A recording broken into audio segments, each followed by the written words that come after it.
Good morning, everybody. Lone Wolf Rick here. 11 a.m. here on this Wednesday morning on the Las Vegas Strip, and I'm just kind of roaming around here.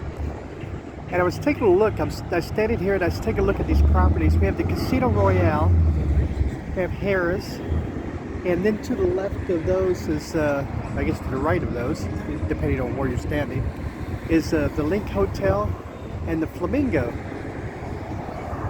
So I thought we would do a little trivia today. Give you something to think about while I'm talking about other things, and then we'll go back to it. Each one of those properties have something that's in common, and what they have in common is the current name of the hotels. It's not the original name of the hotel. So we have Casino Royale, Harris, Link, and the Flamingo. So I'm going to give you a little bit of time to think about it, see if you can come up with what the original name was for each one of these properties and the year that they were built. And something else on top of that. Hope everybody's having a great day today. I'm standing across the street from those properties here at right in front of the Mirage. I'm watching this guy down here cleaning the water. I guess cleaning maybe the trash out of the water there. It's a gorgeous day here in Las Vegas. It's 72 degrees right now, and it's on its way to a high of 79 as the projected high today. The low last night was 52. Just an absolutely nice day today. You know, it's interesting, and I've noticed this, it's like the last few weeks, it's like how low they keep the water now out here. It's like on this little lake front here. You know, it's beginning to look a little bit like Lake Mead. It's like it's so low. You can hear the bells from the Venetian over there.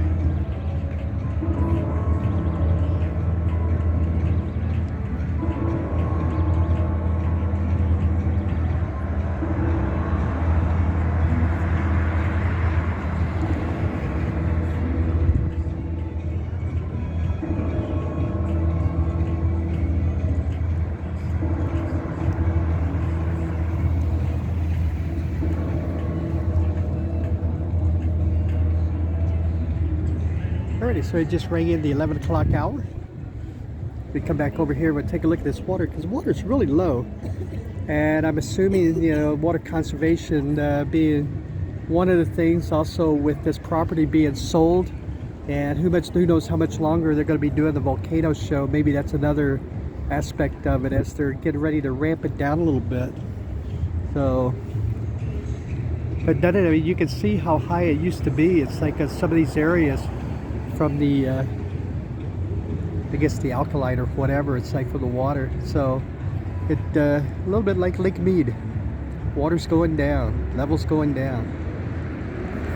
One thing I was going to talk about today, it's like a little bit is NASCAR. It's NASCAR weekend here in Las Vegas. This is another big weekend here for Las Vegas, and always a big event. You know, it starts on Thursday when they start doing the load in and everything, and they have a couple of events where you can go out and watch them load in everything and stuff. But then Friday, Saturday, and Sunday are the three big days. They have the Truck Series race, and they have then they have the I don't know what it's called anymore. I'm not big into NASCAR, but I know they have the Truck Series race. Then they have the kind of the newer drivers. It's like, or the younger drivers, it's like their races on Saturday, and then the big race on Sunday, which is the Pennzoil 400. Obviously sponsored by Pennzoil, a name that you could trust. They have not sponsored this video, so I hope they don't sue me for just using their name or whatever. But anyway, I just want to know, tickets are still available. It's like, you know, for this event, which is pretty amazing to me. I remember when NASCAR, when they first built that track and NASCAR first came to Las Vegas, tickets would sell out within a couple, 3 days. It was amazing. And you'd have to go on the secondary market, like eBay or whatever, and buy tickets. And I knew people that would actually get tickets and then turn around and flip them. It's like and make a little bit of money off of them. But that doesn't seem the case anymore, as here we are on a Wednesday and tickets are still available for this weekend for those races. The big race on Sunday, as that's what I looked up on Ticketmaster, tickets are still available. It looks like it's starting at $121. Keep in mind, it's like all the great seats are gone. So these are, I don't know if a racetrack actually has nosebleed seats, but they're the ones that are kind of farther back or farther up or whatever. 121 bucks per person is what you're looking at. It's like if you want to go to NASCAR this weekend, that's what the starting price. So once they're gone, it's like obviously they'll go up from there. So yeah, it's going to be a big weekend. The hotels, it's like Love NASCAR weekend. And yeah, the people that come for NASCAR gamble, which is good for the properties. It'll keep adding to try to keep that $1 billion month win streak going here. And so it'll be an interesting weekend, but there will be a lot of NASCAR fans here, and a lot of guys named Ricky Bobby. So what else is going on today? Not a whole lot, to be honest with you. Today it's like this midweek here has been pretty slow, so we're just kind of enjoying this weather. Amazing. Can you imagine? It's like the 1st of March and it's 79 degrees. Although there is a front coming through. It's like starting on Friday, where we have like a high of 79 today. Tomorrow's supposed to be a high of 81. But NASCAR weekend being NASCAR weekend, the bad weather's coming in, and it seems like every year it's like, maybe not every year, but a lot of the years, it's like when NASCAR weekend, no matter when it's been, it'll be perfect weather up until that weekend. And that's what's happening this weekend. Is the temperatures are going to drop quite a bit. You're looking at highs around the high 50s for Saturday and Sunday, and lows in the mid 30s. So, and actually on Friday there's a chance of rain too.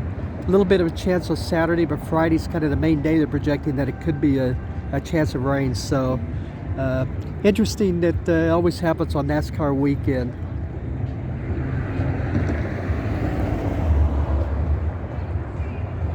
Take a look down the strip there. You see the Mirage and the Resorts World. All the properties over here. So let's get back to the trivia here. It's like a thing. It's like everybody have it figured out here, hopefully. And we'll start right here at the Casino Royale. The Casino Royale opened in 1978. That's when this property was built. And it was, now they've added a lot of ads to it over here. You see like the Walgreens and stuff. Those were kind of added on and everything. But 1978 it was built, and it was originally named Nob Hill. The Nob Hill Casino. I guess maybe for their, what is that, like a Victorian style resort or French resort, or I don't know. It's like what that architecture thing is, but 1978 is when it was built. And it's endured the test of time. It has not been torn down. It has not been, removed for some mega resort or whatever. It's still here and does fairly well. I mean, they have their little niche of customers, and that property does very well for the owners of that property. So next to here is Harrah's. Now, pretty much everybody knows Harrah's is Harrah's, right? It's like this has been Harrah's since 1992. But before that, it was actually owned by the Holiday Inn Corporation, and it was built in 1973. Harrah's Hotel, and it was called the Holiday Casino. I remember that. I moved here in 1989 or 1988. The end of 1988, I moved here, and it was the Holiday Casino then, and it just continued to grow, and it grew under the Holiday Inn flagship also, because it was their biggest hotel in the world, actually, for Holiday Inn. And they continued to build on it a little bit, but once Bill Harrah bought it out, it's like it really started growing, and Harrah's became an empire of their own. So, but that's what it was, 1973. The original name was the Holiday Casino. All right, next we're going over here to the Link Casino, and this one's probably a little bit harder, actually. When I moved here in 1988, like I said, it's like it was the Imperial Palace, and it was owned by Ralph Engelstad, and I loved the Imperial Palace. Unbelievable food. For a property, it was kind of center strip here. Like, it was a lot different in 1989, 1990, 1988. But they loved locals. The restaurants would give you discounts if you were a local, and the food was unbelievably fantastic.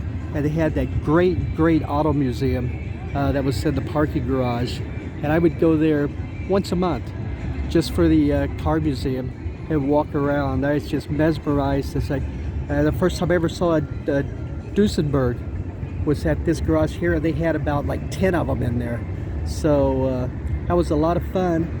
But the original name of that property, that's the link right now, the Flamingo Capri. The Flamingo Capri, 1959. And it was built, and it's like, that was the original name. Then after that, it became the Imperial Palace when Ralph Engelstad bought it. And then and after that, it became the Quad for a while. And that was just kind of a short-term name. It's like, you know, people realized, you know, that's kind of hard to market, the Quad. It's like, you know, what does that actually mean? So then it became the Link, and they built that Link Promenade, and they built the big Ferris wheel, the high roller, and the zip lines, and all kinds of cool stuff over there. So that property does very well also. And then last but not least, it's like the Flamingo Hotel. Does anybody remember, or did you get it right? It's like what the original name for the Flamingo Hotel was when Bugsy first built it. It was built in 1946, and Bugsy, the original name that it had was the Fabulous Flamingo. The Fabulous Flamingo was the original name of that property. So there you go. And then it's like it became the Flamingo Hilton, and that was the name when I moved here. It was the Flamingo Hilton, and then in the year 2000 it just rebranded to just the Flamingo, as so I think that's about the time when maybe Caesars had bought it out. It's like the thing, and the Hilton group was kind of booted out, so to speak, anyway. But anyway, yeah, so that was the original names of the years that were built for those 4 properties. And maybe as I walk by and continue to do some more, I'll do some more in like future videos. But that's going to do it for this video, everybody. Lone Wolf Rick, thank you very much for joining me. I greatly appreciate it. I hope you learned something in those trivia questions. And if you're new to the channel, hit that subscribe button. We greatly appreciate that.